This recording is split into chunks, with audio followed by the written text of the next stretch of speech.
Nào cút ra này nó gì á. Nào. Trời. Ôi trời ơi.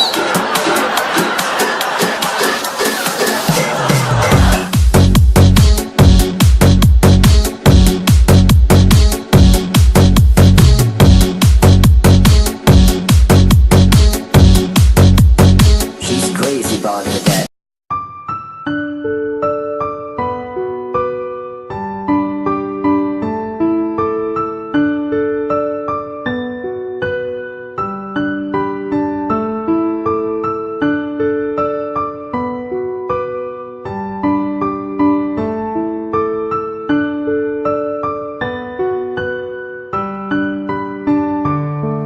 Để anh kể cho em nghe nỗi buồn của anh về tháng trước. Là thằng con trai ốm nhách với 40 kg, đâu phải ai mơ cũng được. Sáng dậy chạy để trưa ăn cơm, còn chiều làm gì thì chưa biết. Tôi thì ra đường chợ gái đi chơi, nhưng tạo ông trời là mưa miết. Anh đành ở nhà, đành than vãn á đồ. Cuối cùng anh gặp em, nước da ngâm đen mặt thì đầy mụn. Nếu so thì nở thì đâu kém, nhưng mẹ anh bảo yêu vì tâm hồn mới đúng là chữ yêu. Nên anh cắm đầu cắm cổ bươn theo, dù biết bạn bè nói anh đủ kiểu. Ghệ mày xấu, ghệ mày lùn, nhìn cái tướng y như con heo. Sao mày nói tao nó giống Thiết Kiều, và mày rất nhiều con theo. Bắt đầu nổi điên rồi phải không, với trò đầu gấu nữa phải không. Nhưng mà sự thật nó là như vậy.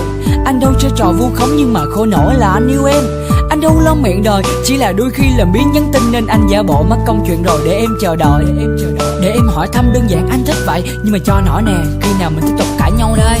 Yêu là ghen, yêu là mong, yêu là chờ, yêu là nhớ. Yêu là giải lơ hết mấy thằng kia ra, không ăn bạc tai biết chớ. Yêu là mòn mỏi đợi chờ, đơn giản chỉ là dòng tin nhắn. Yêu là chỉ hôn nhẹ nhàng môi thôi, đặc biệt không chơi trò cắn. Yêu là ghen, yêu là mong, yêu là chờ, yêu là nhớ. Yêu là giải lơ hết mấy thằng kia ra, không ăn bạc tai biết chớ. Yêu là mòn mỏi đợi chờ, đơn giản chỉ là dòng tin nhắn. Yêu là chỉ hôn nhẹ vành môi thôi, đặc biệt không chơi trò cắn nha. Học hành siêng năng cuối cùng anh cũng thất nghiệp. Chỉ có yêu em là đủ điều kiện để mà anh đủ điểm tác nghiệp. Anh ráng đuổi kịp với mấy thằng kia là phải đi tay ga đầu. Nhưng mà mỗi lần đứng trước nhà em bị chó nó dí đạp xe không nổ. Em bảo gì anh cũng nghe, em nói gì anh cũng làm hết. Dù có nhảy vô dầu sâu lửa bỏng thì nguyện vì em anh cũng chết. Nhưng anh chỉ xin một điều đơn giản thôi, là đừng bao giờ bàn chuyện cưới nhau vì tiền đám cưới không có thối. Tính anh hay hài và ít quan tâm, những lúc thế này chỉ muốn thời gian nó trôi thật chậm, để được bên em, để được nói láo khi em không tha thứ, để được ôm em khi mùa đông về. Lòng này em biết chứ, nên anh phải cố là không cãi nhau. Vì mặt em xấu lắm, và anh phải lái chuyến xe tình yêu đến nơi nào không tối tăm, đến nơi mà em tựa vào vai anh có trong chóng quay ở đó. Và sẽ đến nơi như trong bài hát ngôi nhà và những đứa nhỏ.